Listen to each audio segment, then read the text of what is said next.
Nerdaiada do meu Brasil varonil, estamos aqui em mais um Wayne Stark Overdrive para você, nerd velho, nerd de terceira idade, nerd jovem, nerd de todas as idades do Brasil. Vamos começar aqui mais um episódio e a gente foi muito feliz, né? Porque a gente começou o canal e já tem duas grandes produções cinematográficas baseadas em quadrinhos, baseadas em cultura pop, em personagens que a gente ama, e a gente foi agraciado por isso. Então a gente vai falar hoje de Quarteto Fantástico, Primeiros Passos, Fantastic Four. Fui ver ontem numa sessão fechada para críticos. Agradeço ao meu amigo querido mais uma vez, Paulo Corsino, me dando uma força, nosso grande amigo, grande roteirista. Ele conseguiu esse convite e eu tava lá, a sessão tava cheia, muita gente pra ver. E, ó, vai ter spoiler, já falo logo, se você não viu, vai ter spoiler pra caramba aqui. A gente não consegue fazer sem spoilers. E... rapaziada, já posso adiantar, né? Acho que vocês já sabem, quem viu nosso primeiro episódio sobre o Superman já sabe que no final do nosso papo aqui eu vou dar a nota para esse filme, para essa produção. E como, né, vocês sabem, a gente está começando, eu sou novato aqui nesse negócio, já vou pedir, que esqueci da outra vez, pedir para você curtir aí embaixo, clicar nesse botãozinho aí e também nos seguir, galera. Pô, a gente teve mais, a última vez que eu vi tava 1.200 visualizações do nosso primeiro vídeo e pô, 100 e poucos inscritos. Pô, galera, curtir, seguir, comentar é tudo de graça, compartilhar com um amigo, tudo de graça, e você me ajuda pra caramba, ajuda o canal. Faz essa força aí. Já dá a sua curtida, já dá o seu like, ok? No joinha lá. E segue o canal, galera, por favor. E o seguinte, se no final também não gostar, pode deslikear, mas eu duvido, pode descurtir. Mas eu duvido que você não vai curtir esse papo sobre Quarteto Fantástico. E confesso pra vocês, vamos jogar aberto, né? Aqui é papo aberto. No primeiro episódio falamos sobre Superman. Galera, eu vou deixar claro pra vocês, Superman, não sei, não lembro até se eu falei isso no primeiro episódio, no primeiro vídeo, mas Superman nunca foi dos meus personagens prediletos, rapaziada. Nunca foi. E a gente tem que ser sincero. Tem inúmeras razões pra isso, né? Mas é óbvio que eu gosto de Superman, sempre gostei, mas nunca esteve ali entre meus top de personagens que eu amo, que eu sempre segui, que eu sempre comprei, que eu sempre consumi, que eu sempre li. Mas essa galera que a gente vai falar hoje, trouxe até aqui, ó, trouxe até meus bonequinhos, meus hominhos, meus brinquedos, como minha esposa fala. Duvido que você aí que tem essas action figures, se você é casado ou tem namorado, ele não fala, olha seus brinquedos, e a gente fica puto. Brinquedo não, pô, respeita. Trouxe aqui meus hominhos, porque, rapaziada, Quarteto Fantástico, e principalmente esse cara aqui, ó, Surfista Prateado, estão sempre entre os meus top 5. Vou falar logo pra vocês, meus personagens que eu mais amo de quadrinhos. Primeiríssimo, Homem-Aranha. Segundo, Batman. Terceiro, Surfista Prateado. E logo ali junto, né, Surfista e Quarteto Fantástico. Quarteto Fantástico, galera, foi que praticamente iniciou a Marvel como a gente conhece hoje. E para começar esse papo, eu não podia deixar de começar do início. Então, ontem, depois do filme e tal, à noite, já quase de madrugada, eu tava fazendo, né, um trabalho de casa pra gente conversar aqui hoje. Fui rever uma entrevista do nosso grande, querido e polêmico Stan Lee sobre a criação da nossa família querida, o Quarteto Fantástico. E aí eu vou colocar aqui, vou pedir nossa produção, nossos amigos Carlão e Ângelo, para colocar aqui um link abaixo dessa entrevista que eu revi, que é uma entrevista muito extensa, galera. Então vou pedir para eles cortarem. Existe o link com essa parte só dele falando sobre a criação do Quarteto Fantástico. É uma entrevista muito saborosa. Todo mundo sabe que Stan Lee era um grande contador de histórias. É uma entrevista prazerosíssima de assistir. E eu vou resumir para vocês, porque Stan Lee, eu trouxe aqui também até uma das 3 biografias, né, que foram lançadas no Brasil. Essa é uma, eu li todas. E na época, no início dos anos 60, 61 mais precisamente, o Stan Lee já trabalhava já há um tempinho com Martin Goodman, que era o publisher, que era o editor principal da Timely Comics, que depois, essa história aí você já sabe, depois se tornou a Marvel. E o Stan Lee já estava, ele diz, né, não é história, né, palavras dele na entrevista, e também está aqui nesse livro, nessa biografia, ele já estava meio de saco cheio de trabalhar com quadrinhos, porque o Martin Goodman, ele tinha a seguinte opinião. Ele falou assim: Stan, continua fazendo as histórias, escrevendo para leitores, crianças, adolescentes e adultos idiotas, stupid adults, como ele falava, adultos estúpidos. Então o Stan Lee dizia que ele era mais do que aquilo, ele conseguia escrever coisas mais interessantes do que aquilo que ele estava escrevendo há quase 20 anos. E aí ele estava, ele diz até na entrevista, ele tinha um salário razoável, estava num emprego estável, mas ele se sentia profundamente infeliz. E aí ele falando com a Joan, a esposa dele, falou: pô, eu vou sair, vou pedir demissão, vou fazer outra coisa. Ou seja, inclusive na biografia também ele diz que em vários momentos da vida dele ele pensou em desistir do mercado editorial, desistir do mercado de quadrinhos, para vocês verem. E depois, né, o resto é história. Então, ele já estava decidido a ir para outra área, ir para outro setor, trabalhar em outro ramo. E ele falou isso com a Joan, a esposa dele, e aí ela falou assim: Stan, então você escreve, tipo assim, um último trabalho, um último personagem, ou enfim, do jeito que você queria, do jeito que você quer escrever, do jeito que você entende que seja uma boa história em quadrinhos, uma boa história para ser contada. E já que você vai sair mesmo, se o Goodman ficar pé da vida, você já vai sair mesmo, então um abraço, acabou e segue a vida. E ele já estava decidido a fazer isso quando, coincidentemente, o Martin Goodman chega para ele e diz que ele tinha tido acesso aos números de vendas do principal concorrente, né?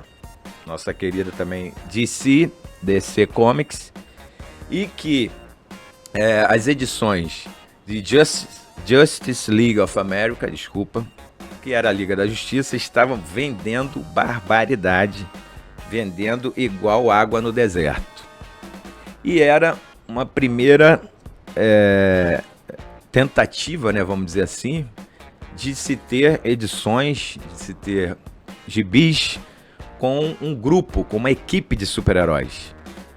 E como vendia muito bem, Martin Goodman, que era um homem de negócios, um empresário, um businessman, chegou nessa mesma época e falou: Stan, Liga da Justiça tá vendendo igual banana na feira.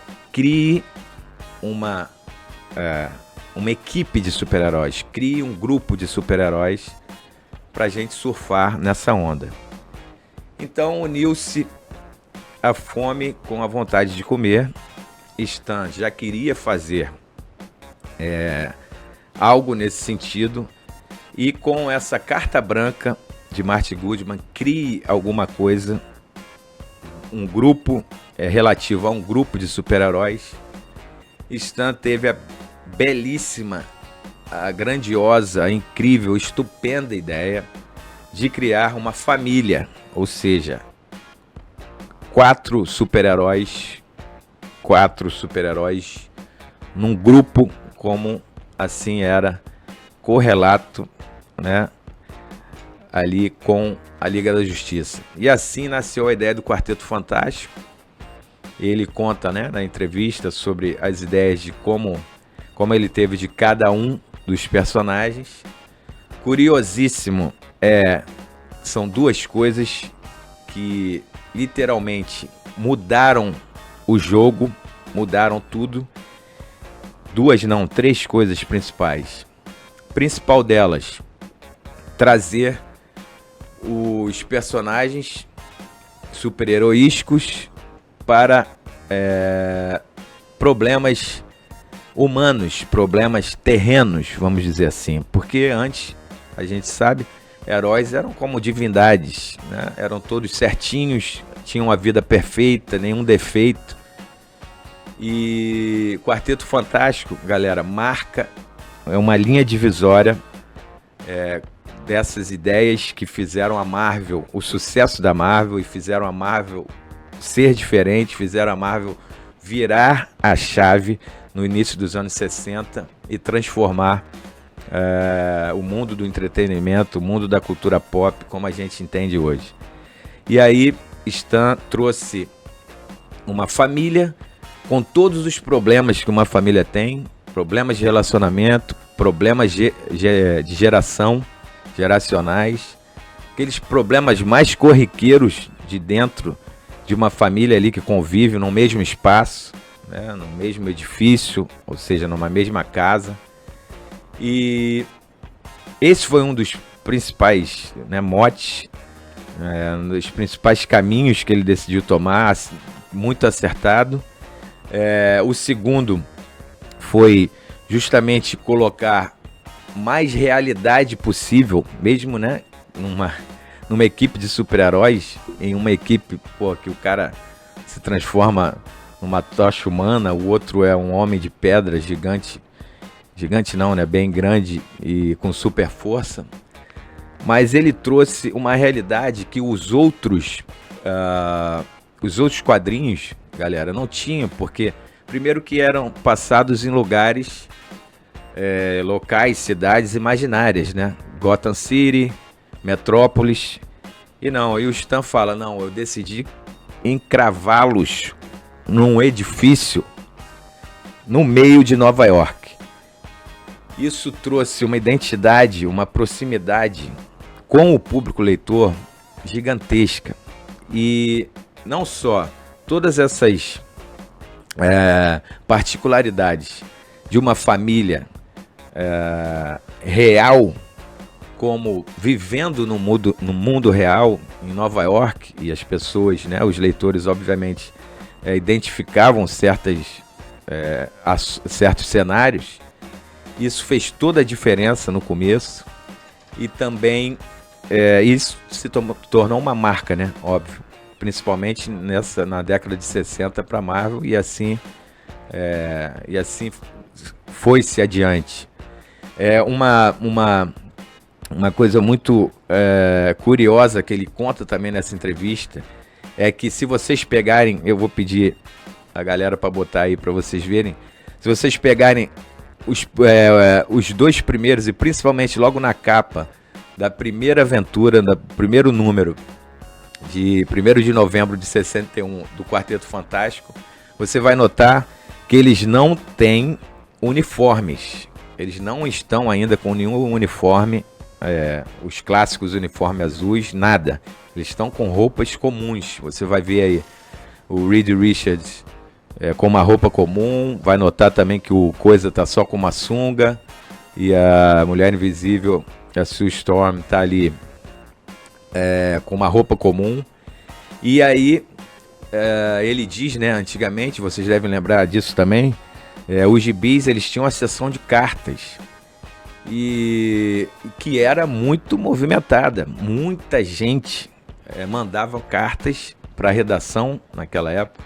Nos anos 80 também aqui no Brasil era assim, né? Sempre tinha aquela seção de cartas nos gibizinhos, nos gibis que a gente, heróis da TV, enfim, tudo. Eu também, moleque, cheguei a escrever cartas. E aí eles receberam nessa época, né, logo no primeiro e no segundo, na segunda edição de Quarteto, milhares de cartas pedindo que eles usassem um uniforme. E aí as cartas tinham basicamente o mesmo texto. Olha, a gente está adorando o enredo, estamos adorando a história, estamos adorando os personagens, estamos amando a arte do incrível Jack Kirby. Vou falar sobre ele ainda, óbvio. Mas nós não vamos comprar mais se os personagens não tiverem uniformes. E ele até, Stan, se pergunta, né, por que as pessoas que gostam, né, de super-heróis, elas ligam tanto para uniformes. E ele brinca, se eu fosse um super-herói, tivesse superpoderes, quisesse saltar por cima de um prédio de Nova York, eu não preciso de um uniforme, eu vou como eu tô e salto e um abraço, acabou. Mas as pessoas, a gente sabe disso, né? A gente ama uniformes. E assim, ele falou, não posso me furtar, né, a obedecer, vamos dizer assim, né, a satisfazer nossos leitores.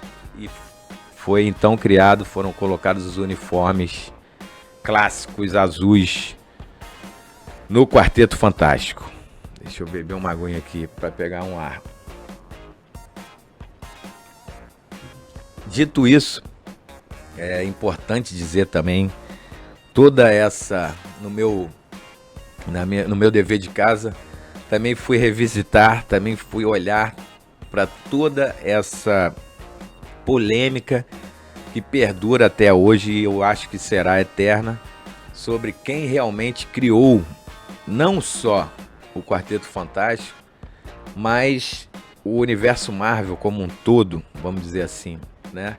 Sempre há essa eterna polêmica, essa controvérsia sobre o que coube, qual a porcentagem, o que coube a Stan Lee criar e Jack Kirby, o grande Jack, The King of Comics, quanto cada um tem, né, de seu suor, do seu talento nessas criações incríveis que a gente ama até hoje.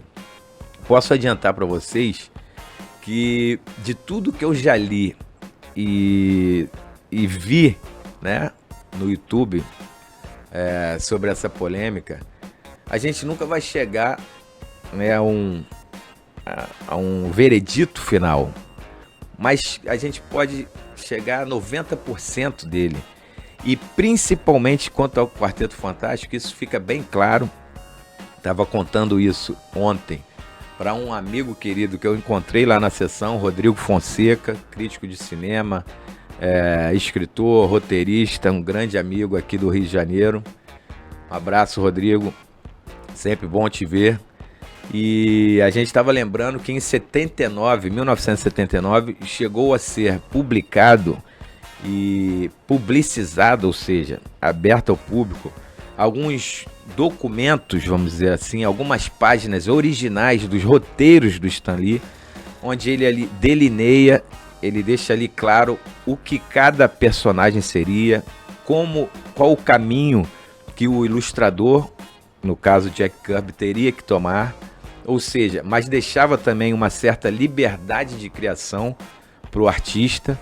E aí juntam-se dois gênios no auge de suas carreiras e no auge de sua criatividade, né, da sua pujança criativa, e cada um coloca ali, cada um transfere esse auge criativo para essas histórias que realmente iniciam o universo Marvel. Então, rapaziada,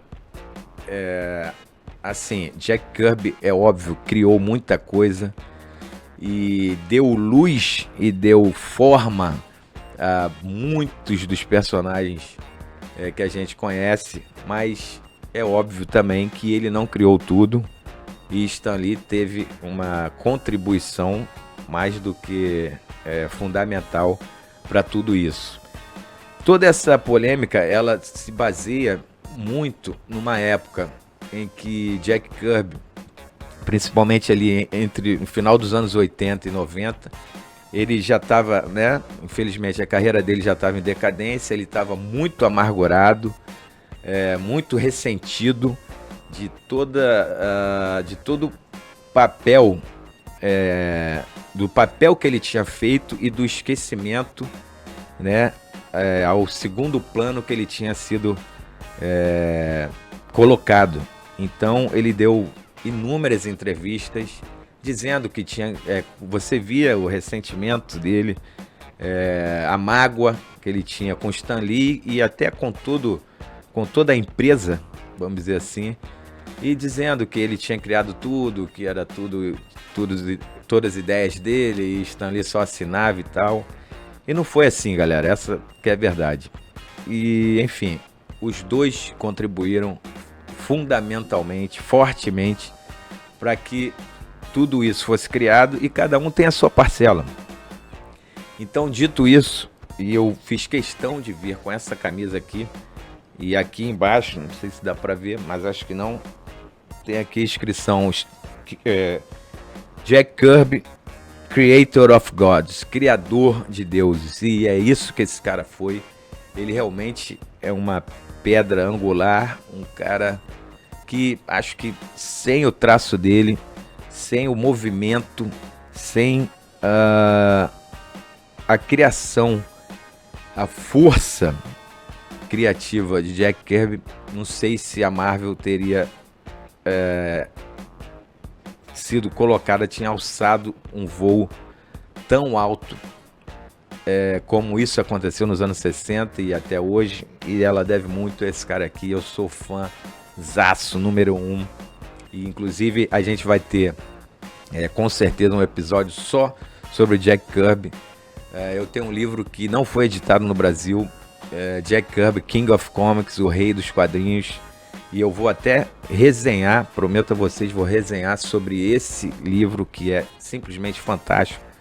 Não sei porque até hoje ele nunca foi publicado no Brasil por alguma editora brasileira. Eu tenho até um sonho, né, nas minhas...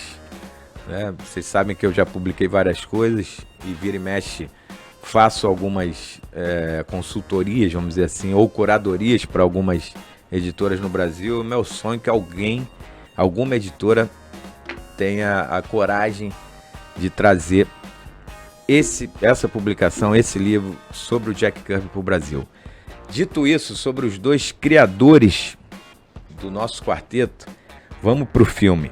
Eu fiz aqui meu roteirinho, né? Inclusive esse roteiro, pessoal, é baseado em muitas das polêmicas, né, que nosso diretor Alessandro, ele reuniu entre fóruns, blogs, enfim, entre canais da internet, o que a galera esperava, principalmente do que já tinha visto, do que já tinha lido sobre essa produção, até chegar hoje. Amanhã a estreia, vocês devem estar vendo isso. E já adianto mais uma vez, o spoiler vai comer aqui.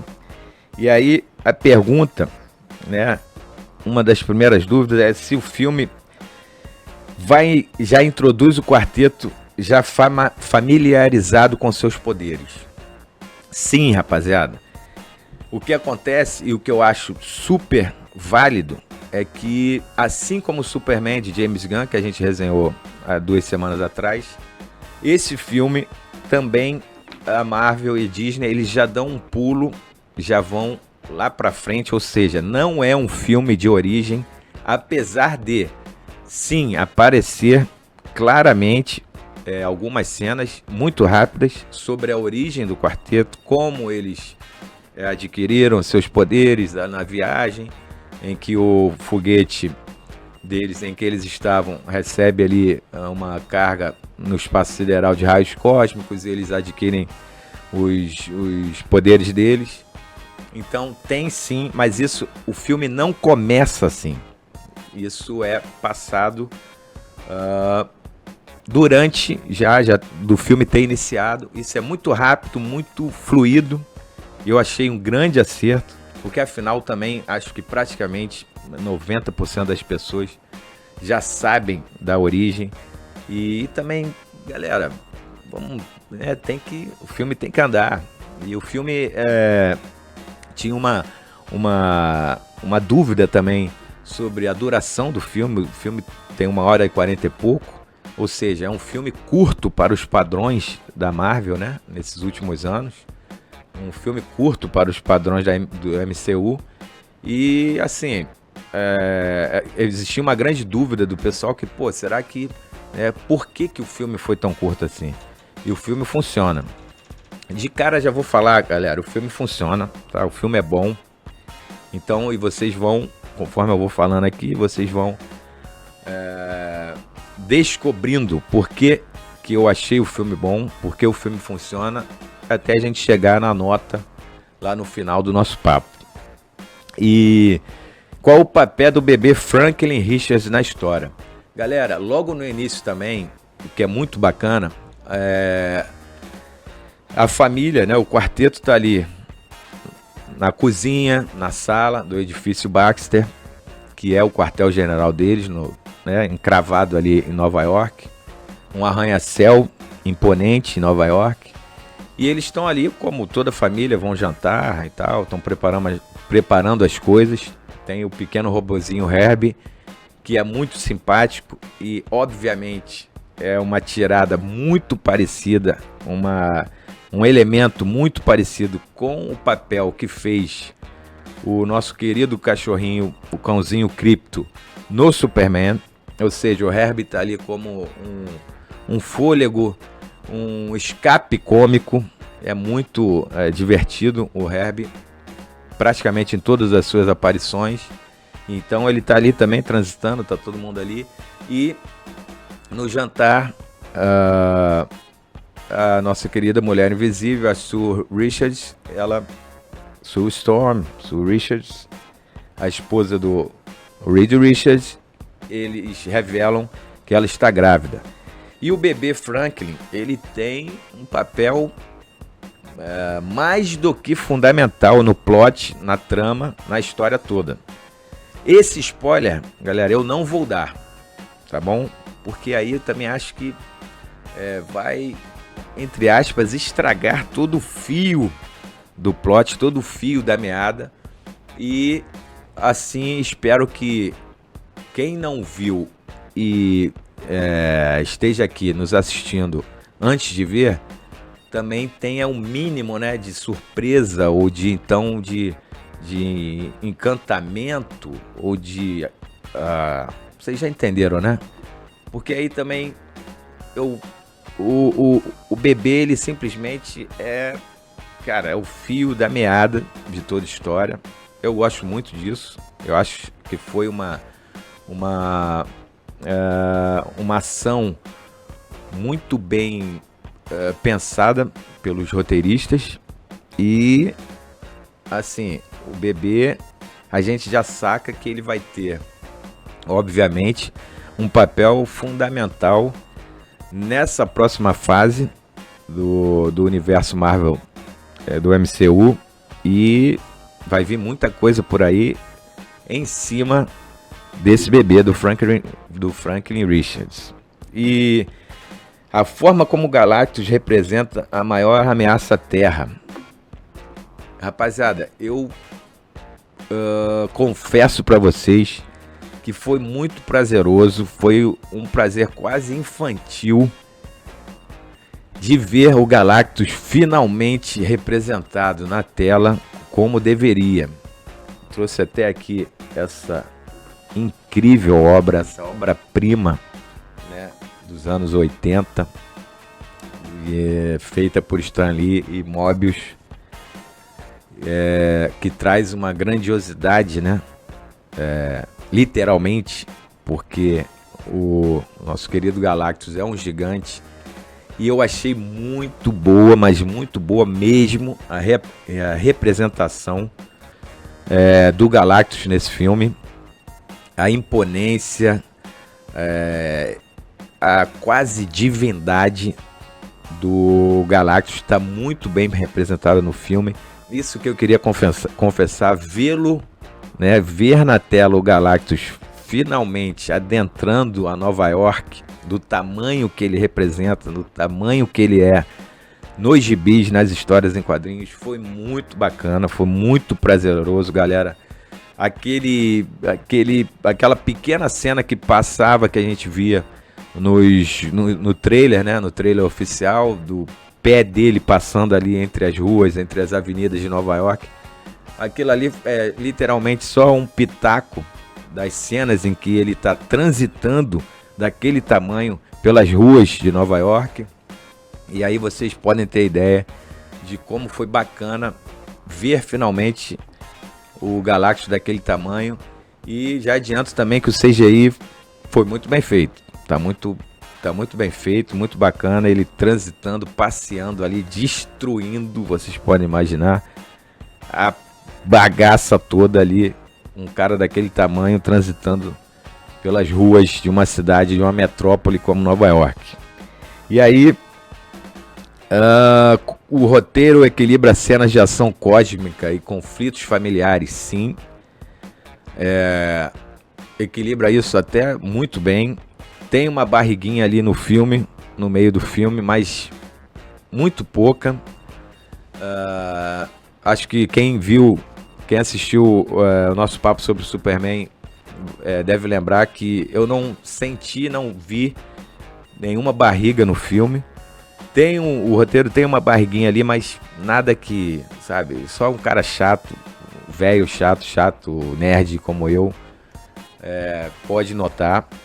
Mas sim, os conflitos familiares e as relações cósmicas, né, são muito bem feitas. Eu gostei muito, que uma coisa que a gente acabou de falar alguns minutos atrás, sobre o que fez essa equipe, essa primeira família Marvel ser tão grandiosa, ser tão importante, que é justamente trazer essa coisa humana, trazer esse elemento humano. Então essas questões familiares estão o tempo todo no filme. Isso é muito bacana, a gente sabe disso, humaniza, aproxima os personagens da gente. Isso foi muito bem feito, muito bem explorado. Tem sempre aquelas briguinhas, né, que já é clássico, entre o Coisa e o Tocha Humana, e entre brigas de casal, né, entre a Mulher Invisível e o Reed Richards, e isso foi muito bem explorado. E também não cansa. Coisas de família ali que a gente passa todo dia, muito bacana isso. E aí, agora vamos no calcanhar de Aquiles, vamos na parte que mais me tocou, porque, como eu acabei de falar também, Surfista Prateado para mim é um personagem que eu amo, um personagem icônico, um personagem que eu também revi a entrevista do Stan Lee sobre o Surfista Prateado e sobre por que ele criou o Surfista Prateado e por que ele desenvolveu o Surfista Prateado da forma que ele desenvolveu após o sucesso que o personagem fez, e que credenciou o surfista, o personagem, a ter as suas edições próprias. Acho que todo mundo sabe disso. O surfista, ele pertencia, né, ao universo do Quarteto Fantástico, ali nas tramas do quarteto. Ele foi criado para ser o arauto do Galactus, percorrer universos e galáxias procurando, né, procurando planetas para que o Galactus pudesse devorá-los e, né, recuperar sua energia. Essa é a missão, né, do personagem. E adianto também para vocês que nessa entrevista o Stan Lee deixa bem claro que o surfista é praticamente uma criação 99% do Jack Kirby, né, que ele diz que um deus praticamente, um semideus como Galactus, ele precisava de um arauto, um ser que se locomovesse de forma mais fácil e mais rápida para que encontrasse outros planetas para que ele pudesse se alimentar. Então, rapaziada, até hoje eu não consigo encontrar uma boa razão para que o nosso querido, o meu querido surfista prateado fosse transformado na surfista prateada. Vou até dar um gole aqui porque o Carlão deve estar rindo ali de mim, com certeza. Porque, rapaziada, não há razão para que isso acontecesse. Não tem um único porquê do surfista prateado, um personagem tão icônico, ter sido transformado na surfista prateado. Ah, Luciano, empoderamento feminino. Cara, o empoderamento feminino no cinema, ele vem desde que a gente se conhece por gente, cara. Alien, o Oitavo Passageiro, Alien, o Resgate. Preciso falar mais? Tenente Ripley. Existe empoderamento feminino maior do que aquele. E esses últimos empoderamentos femininos, de um tempo pra cá, quantas personagens femininas nós tivemos no MCU e na DC também, dos últimos 10 anos pra cá, rapaziada. E aí eu faço a pergunta que não quer calar. Por que transformar este personagem maravilhoso, um personagem cheio de camadas, um personagem que o próprio Stan Lee diz nessa entrevista que foi criado e desenvolvido logo depois para que ele, Stan Lee, colocasse todas as suas questões filosóficas e profundas da vida humana, como ele entendia, como autor, como ser humano, como pai, enfim, com maestria, passou isso para o papel, para os gibis, junto com John Buscema, que é outro que ele também elogia muito na entrevista. Por que transformar esse personagem gigante na surfista prateada? Luciano, você está diminuindo o papel da surfista ou da mulher ou da imagem feminina? Não. É porque, para quem conhece a história do surfista, como eu, é uma linda, belíssima história de amor. É uma história de redenção, é uma história de doação. É a perfeita jornada do herói. Um cara que se doa, ele se transforma, ele é transformado no surfista prateado pelo Galactus para que o planeta dele, Zenla, ou Zenla, como quem, né, dependendo da pronúncia, não fosse destruído, ou seja, não fosse consumido pelo Galactus. Ele troca a vida dele para que o planeta fosse poupado e deixa lá no planeta o grande amor da sua vida, que é a Shalabal, que é transformada na surfista prateada desse filme. E quem leu Surfista Prateado a vida inteira sabe que o grande mote de toda a história do surfista, de toda a sua saga, ou seja, de toda a vida, de toda a gênese do personagem, é que ele quer voltar ao seu planeta para reencontrar o seu grande amor, reencontrar o grande amor da sua vida. E ele não consegue fazer isso, e essa é a sua tragédia, porque ele fica confinado na Terra. E tem no mínimo cinco histórias simplesmente fantásticas sobre essa impossibilidade, sobre essa barreira de poder cósmico que cobre a Terra e não o deixa regressar para encontrar a sua amada.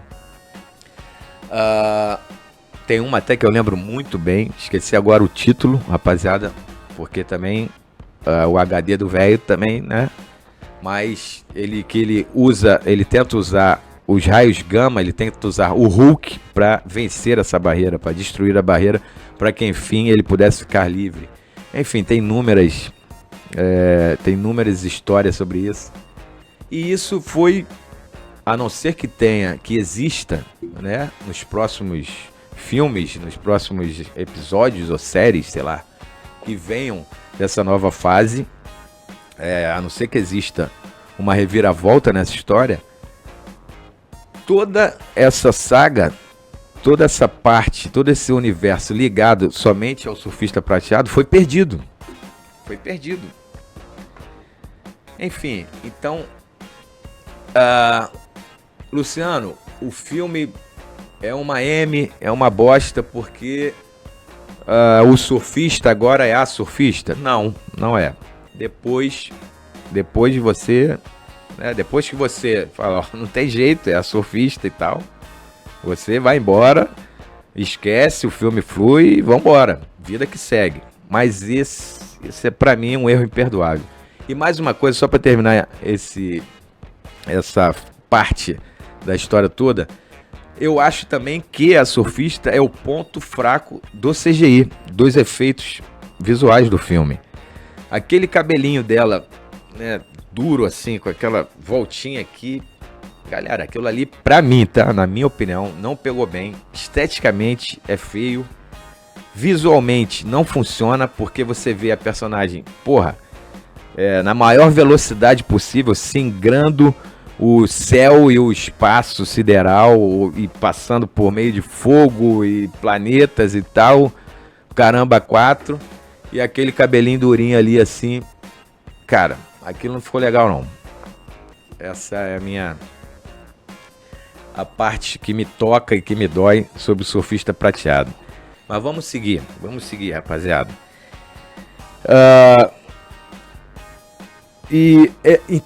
E aí, por causa dessa surfista ser, né, uma figura feminina, uma surfista e não o surfista, existe um elo ali, uma relação quase romântica entre ela, a surfista, e o Tocha Humana.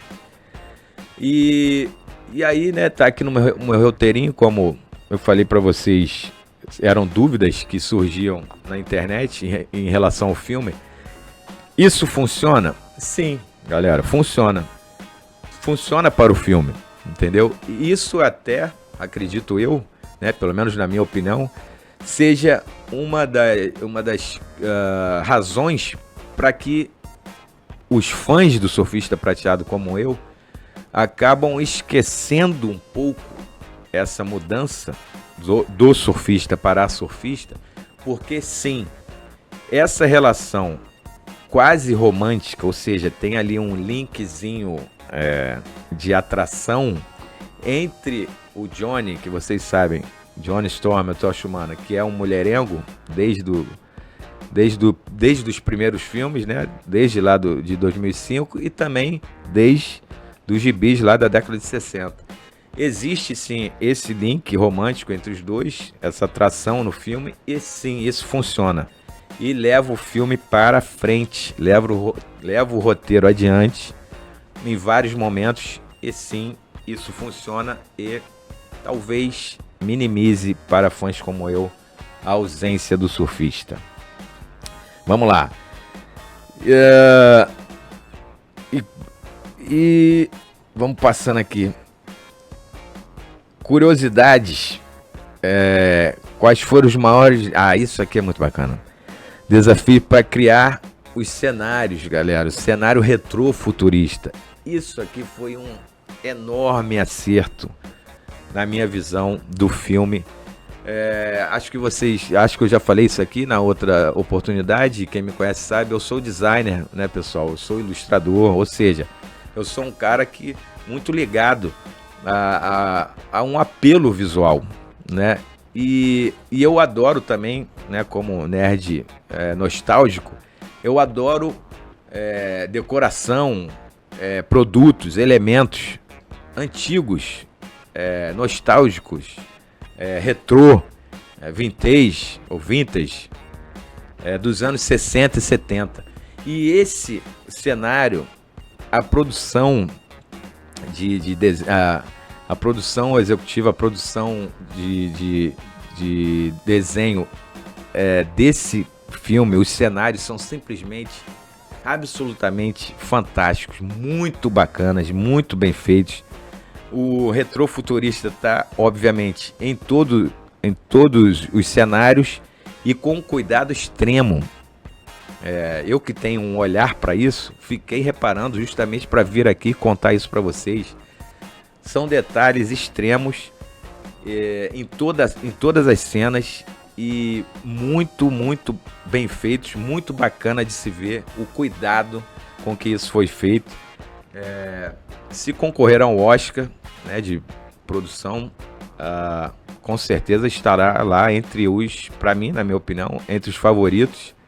E é muito bacana também essa parte, pessoal, para, por exemplo, né, apresentar ou trazer essa curiosidade para os caras, para a galera mais jovem, né, para essa molecada aí, millennial e geração, né, as gerações mais novas, porque, pô, eles vão ter contato, por exemplo, com fitas cassete, né, com gravadores, com o próprio visual do robozinho, do Herbie, né, com utensílios assim que a galera vai ver. E assim, a fita cassete é o que mais, né, o mais que eu guardei. Tem vários outros, mas assim, com certeza essa galera, por exemplo, meus filhos e meus sobrinhos, né, e meus primos, talvez, né, mais jovens de, sei lá, 30 anos, né, meu sobrinho tem 20 e pouco, 21, com certeza eles não viram fita cassete, a não ser que tenham visitado algum antiquário ou algum, né, brechó aqui no Rio. E é muito bacana ver isso no filme. Eu acho que trazer essa coisa para a galera mais nova também é um grande acerto. Muito bacana isso. Existem cenas deletadas dignas de um futuro lançamento em home video. Eu não sei, eu li, né, que existem várias cenas deletadas. O filme foi enxugado justamente para que ele coubesse, né, vamos dizer assim, nesse espaço de tempo que os produtores desejavam, né, que ele não chegasse nem a 2 horas, mas talvez sim, né, não sei. E quais adereços dos quadrinhos clássicos aparecem na tela? Bom, o Fantastic Car é mais um, né, desses acertos, né? O carro que eles trafegam ali, que a família trafega voando ou na própria rua por Nova York, é muito bacana o design do Fantastic Car, né? Obviamente retrô como tudo o resto, e sei lá, parece um Dodge antigo, enfim. Muito bacana isso, galera. Muito bem feito. Um grande acerto do filme. E tem não vou também dar esse spoiler, mas no final, praticamente a última cena, por ser um carro, né, comum, né, um carro antigo, adaptado pelo Reed Richards para voar, para ser o Fantastic Car, praticamente a última cena, já com o bebê, óbvio, já com Franklin Richards. Tem uma cena muito bacana, cômica, que faz todo o cinema rir, muito divertida, em relação ao bebê e ao carro. Então, não vou dar esse spoiler, mas vocês vão curtir com certeza, que todo o cinema veio abaixo de rir. É muito bacana essa cena. Vamos passar aqui. Em que ponto, né? Isso é interessantíssimo a gente comentar. Em que ponto Primeiros Passos se encaixa, né, ou inicia essa fase 6 do MCU, do universo Marvel no cinema. Isso é uma pergunta, obviamente, que vai ser respondida a partir dos próximos filmes que vão ser feitos e lançados, mas é uma pergunta que eu não consigo responder a partir de que o filme, né, galera, se passa num período, né, em anos anteriores ao que a gente está acostumado a ver nos últimos lançamentos, nos últimos filmes da Marvel. Ou seja, o filme é ali entre os anos 50 e 60. Você vê pelas roupas, você vê pela decoração e tudo isso que a gente já acabou de falar. Então, eu não consigo responder como isso vai se encaixar para que novos personagens, né, que outros personagens do universo Marvel estejam interagindo com o Quarteto Fantástico nesse período de tempo, nesse espaço temporal, nessa época, né, da história humana. Então, isso para mim, eu não sei, posso estar sendo até ingênuo, ou talvez até paspalho em dizer isso, mas não sei como isso vai se encaixar para que, por exemplo, o Homem-Aranha ou, enfim, outro personagem mais emblemático interaja com eles nesse período de tempo, né? Reed Richards será o próximo líder dos Vingadores em Doomsday, que é o próximo filme dos Vingadores. Essa afirmação, galera, essa suspeita, ela já foi ontem, já foi negada pelo próprio diretor, né, desse filme, porque existia essa dúvida de que o Reed Richards ia ser o líder dos Vingadores, já que o posto está vago por causa da morte do Homem de Ferro. Mas já foi negada, o diretor já falou que entenderam mal uma matéria, uma alegação, uma fala dele, que ele tinha dado numa entrevista há pouco tempo atrás. Ele falou que o Reed, por causa de sua inteligência, por causa de sua liderança e tal, ele pode exercer uma certa liderança. Ele tem uma aura de liderança natural, e que ele podia vir a liderar qualquer grupo de super-heróis. Mas ele não quis dizer que isso acontecerá no próximo filme, que já tem tem um spoiler e tem uma mensagem, né, no próprio filme, no final, de que Doomsday, que é o próximo filme dos Vingadores, está vindo aí, né, todo mundo sabe disso, quem acompanha, mas Reed Richards, ou seja, o Senhor Fantástico, o Homem Elástico, não será o líder dos Vingadores nesse próximo filme. Há referências ao passado cinematográfico do quarteto das versões anteriores? Nenhuma, galera, zero. Vou até passar rápido por esse item. Zero referências, até porque, né, galera, vamos dizer a verdade, os outros filmes são bem ruins, né, pessoal? Tem que ser, né, deixados de lado, não esquecidos, né, mas tem que ser deixado de lado. Efeitos da expansão do multiverso serão retomados em outras produções? Com certeza. E a Marvel deixou brechas para múltiplas versões do quarteto apareçam em spin-offs? Acho que sim, acredito que sim. Como Pedro Pascal se saiu a interpretar Reed Richards? Vamos falar rapidamente sobre o elenco. O elenco todo está muito bem. A interação entre eles, ao meu ver, muito boa. Pedro Pascal como Reed Richards, rapaziada, não é nota 1000, não é nota 100, não é nota 10, mas também não é assim de toda ruim. Às vezes o Pedro Pascal, galera, eu não sou contra o cara, todo mundo até, né, já existe até essa brincadeira de, o cara tá em todo lugar, o cara tá fazendo 1000 coisas ao mesmo tempo, então a cara dele já tá assim meio, né, over. Mas assim, ele é um desses atores, pessoal, que me parece que já está fazendo ele mesmo nas produções, nos filmes que ele atua. Então, o cara ali, pra mim, ele é pouco carismático, tá? Pra mim, ele tem pouquíssimo carisma. E assim, repito, é ruim? Não é ruim, mas também não é brilhante. Não é uma coisa que tu fala, porra, esse cara... tipo assim, eu queria ser liderado por esse cara. Também não é assim, entendeu?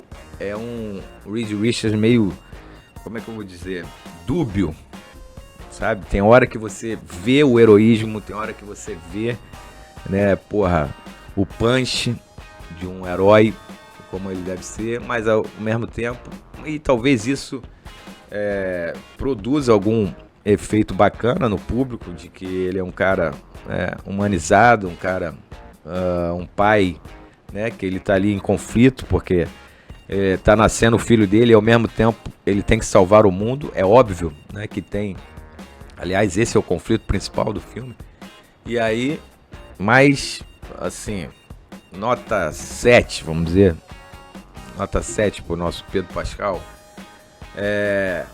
Os outros, a Sue Richards, cara, muito boa atuação da atriz. Ela, né, em muitos momentos, a galera mais radical, né, ideologicamente falando, em relação a essa coisa de woke, dessa agenda woke no cinema, em Hollywood e, enfim, nas artes em geral, vai ficar assim com o pezinho atrás, porque o protagonismo feminino é muito forte, né?